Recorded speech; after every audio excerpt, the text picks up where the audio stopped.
What's good? What's up?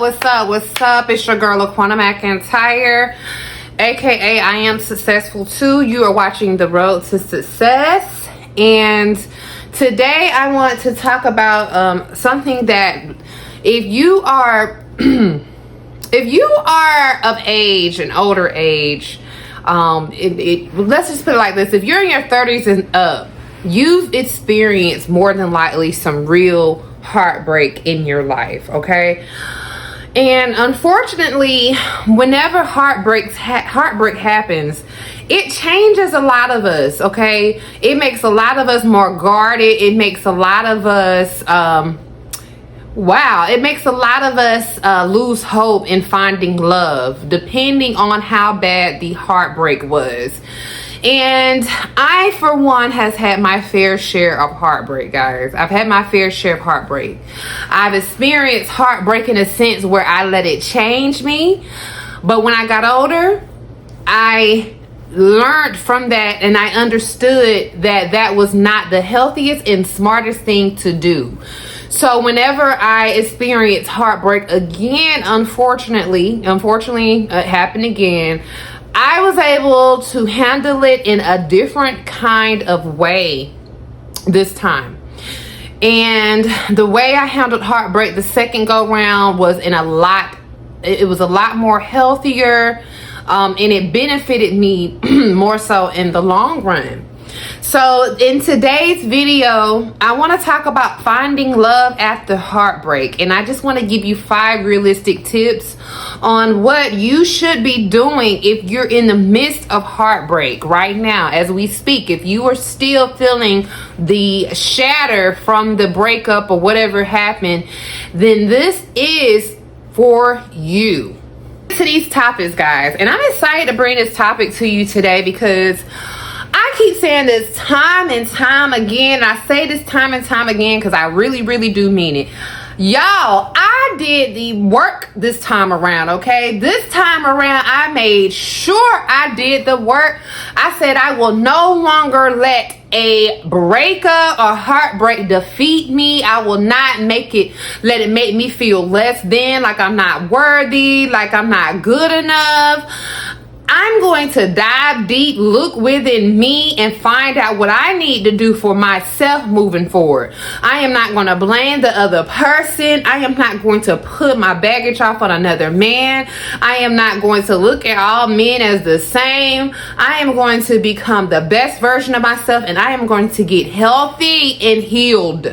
Healthy and healed, okay? So let's get into tip number 1. Tip number 1, guys, is take the time to heal. Take the time to heal. A lot of us want to rush back into these rebound relationships because we don't want to be alone.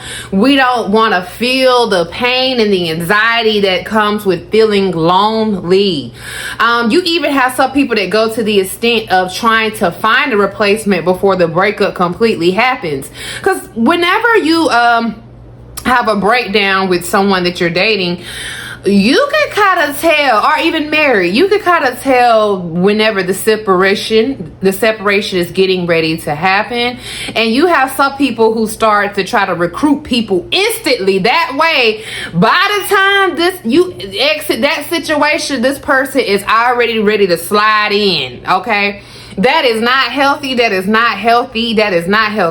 I remember in my 20s when I used to stop talking to a guy, I felt like I had to literally go to the club and find somebody else the next day. And I said the club because that was the easiest and the most guaranteed way to meet somebody was through the club. So that's exactly what I did, okay? I would go straight to the club to go find somebody to replace whoever that was I was talking to. But again, I had to go through some things to understand why it is important to take time to heal, to take time to process your emotions. This is time for you to reflect on past relationships. Focus on your self-care. Do understand that healing is a journey and it takes time, y'all. So do not put a time frame on healing.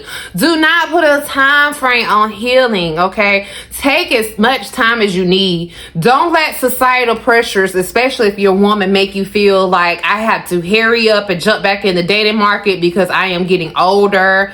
Don't let that happen. Do not let that happen, because that's going to cause you to get very, very impatient, and therefore you're going to start acting out of desperation, and you're not going to have, your discernment's not going to be on point. You're going to be essentially still making the same mistakes like you did in your prior relationship. And that is why you really want to take the time out to heal. That way that will not happen again, and you will not have these continuous repeat cycles of heartbreak. Okay, so oh my God, this is good. Allow yourself to grieve. Allow yourself to grieve, have self-compassion, and engage in activities that you enjoy. Now, engaging in the activities that you enjoy, that is not going to happen immediately. I will say this: have some friends, friends and family that you can talk to that you trust. And that could be something that you enjoy, but again, use that time to grieve. I hope that you have a good support system where they're willing to listen to you and give you some sound advice. Take a lot of time to yourself. You know what I'm saying? Take a lot of time to yourself to pray and again, grieve and cry it out. But don't be feeling sorry for yourself, because when you start feeling sorry for yourself, that's when you turn into a victim, and that just don't go too well, sis. So yes, don't do that. So definitely, number one, take time to heal. Number two is to rediscover yourself. Once you took that time to heal, now it is time to start rediscovering you, start rebranding you, start recreating who you are, become who you said that you've always wanted to be. Because a lot of times we lose our self-identity in these relationships. We really do, especially us women. And we come out of the relationship not knowing who we are. We don't even recognize ourselves. We didn't recognize ourselves in that relationship. You know what I'm saying? Our identity was that person. So that is why this is critical for you to make sure that you are rediscovering yourself, because heartbreak can leave you feeling uncertain about who you are, just as I said. Okay, I made notes here, guys, but I'm also freestyling at the same time. Okay, so this is the time to start just reevaluating those passions, those things that you were interested in before you met that person. More than likely you stopped doing it. Get back to doing it. Get back to doing it, okay? Why did you even stop in the first place? You shouldn't have never stopped, okay? But if you did stop, get back to doing it. Get back to doing all of those things. Man, get back in touch with friends and family that you don't cut off. Okay? Like the loved ones that you completely cut off. Get back in contact with them. Call them and apologize and let them know what happened. They will 9 times out of 10 understand, because they probably did it too. Trust me, we all don't quit missing for a relationship, more than likely. I know I have. And the main thing is just to focus on your personal growth. Listen, y'all, it's going to help you so much with your self-confidence. It really is. Like when you just try new things, you get back into the things that you're good at, and you start to create a life for yourself. You start to create a routine, a schedule. Your life starts to just feel more full.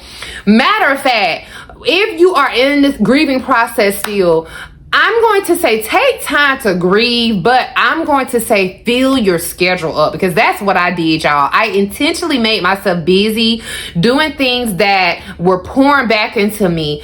I was going to the gym in the morning. I was making sure I was reading a book. I made sure that I opened a business, okay? Because that is something I always wanted to do. And when I tell you that helped me so much, I opened a business, and then I started like joining business classes and such. And when I started doing that, I started meeting new people and getting into community. And it just started to pull out something about myself that I didn't know was there, So use this time to really, really step out of the box, challenge yourself.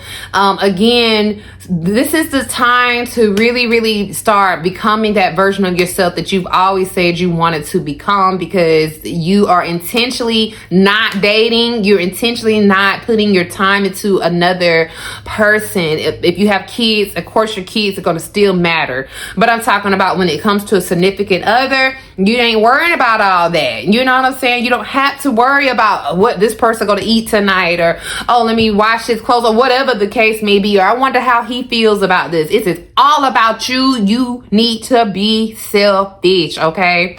Number 3, do not seek rebound love. I touched on this in number 1. Do not seek rebound love. I'm just going to harp on that again. This is temporary comfort. This is not permanent.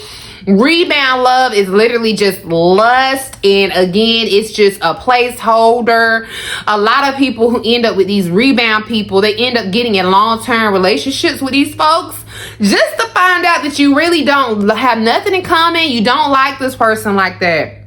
Let's be clear, when you first meet somebody in the first few months or even up to a year, you're going to love everything about each other. More than likely, you're not even keeping it real about who you really are. More than likely, you're suppressing a lot of things, flaws, because you don't want to run this person off.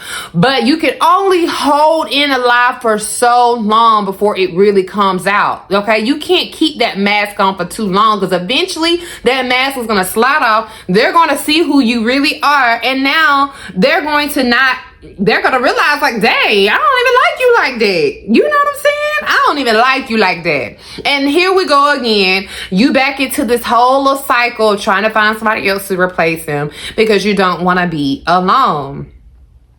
So in this particular case, okay, oh, let me say this. It hinders the healing process too. It does nothing but lead up to more heartache. Because also, when you look for somebody in rebound and they're not like giving you the attention that you feel like you need in that moment, because really you're grieving, you start to get angry at them because you feel like they're not living up to what you want them to be in your mind. You know what I'm saying? And, it essentially makes you feel like no one is good enough because my boyfriend literally just cheated on me or whatever happened, and the rebound ain't acting right either. Oh, men ain't ish. That's what happens. Naturally, your brain goes to men ain't ish. And that ain't even it, sis. Like, you just wasn't supposed to be like fooling with him anyways. You know what I'm saying? Because at this point, all you're seeing is red. Let's just be clear. You're still angry. You're still angry. So that's why the rebound is not going to be, that's why it's not going to be ideal. Okay. If you feel like you need some company, like I said, this is the time to get back in contact with those friends, your family member, or get into community. It could be a heartbreak group. I don't know. But do not get into another relationship. God forbid, someone that you're having sex with. Do not do it, sis. Next, let's practice self-love and self-acceptance. And again, a lot of this I've touched on, but just loving yourself is essential for attracting healthy love into your life. Whenever you go through the healing phase and you start to become what you want to attract, you really do start to attract that, y'all. When I went on my journey for healing, okay, and it's been a 3-year-long process, and I'm still learning new things about myself. But I'm gonna tell you this, like, the type of men I've dated has not been the same type of men that I've dated before. Now, I'm not saying that these were like men that worked out, because clearly I'd be in a relationship if it did. But I'm noticing the energy is the same. The energy is the same. Like, whenever I meet someone, y'all, I come in with a clear mind, a clear heart. I'm upbeat. I'm positive. I'm excited about life. And it just so happens the man that I'm dating is on the same page. Now, if we don't work out, it's just because of like differences, you know, incompatibility, but the mindset is always, the energy is always the same, guys. I remember once upon a time, I used to attract broken. And that's because I was broken inside. So that's why during this time, you do want to learn how to practice self-love, self-acceptance, start acknowledging your strengths and your weaknesses, treating yourself kind and with compassion. And, you know, I'm telling you, just really talking to yourself nice, really starting to learn how to be confident, because a lot of us is entering new situations insecure. And when you enter that situation insecure, that is when you start attracting the vultures and the manipulators and the liars, because all they want to do is come in and prey on you. So, but when a man sees a woman is confident, when he sees a woman is confident, it hits way different, okay? Like, it's like a repellent. I'm telling you, it's like a repellent when you come in confident. Like, it repels the niggas, excuse my language, y'all, but it repels the folks that ain't there for the right reason, okay? Yeah, I feel like I'm talking to like my homegirls. Okay. Anyways, the last tip, last but not least, be open to new experiences and connections. Okay. So when you're finally ready to start dating again, when that journey has ended for you, and you'll know when it's ended, gotta reveal that to you, because the doors will just seem like it's gonna start opening. New people are gonna just start coming your way unexpectedly. Like, you'll know. Be open to new experiences and connections. Don't put too much pressure on finding the right one right away. Focus on building meaningful relationships and engaging, like I said, in activities that bring you joy, okay? This will basically just create that positive mindset, and it just it allows you to potentially meet that special person with the same energy that you have, okay?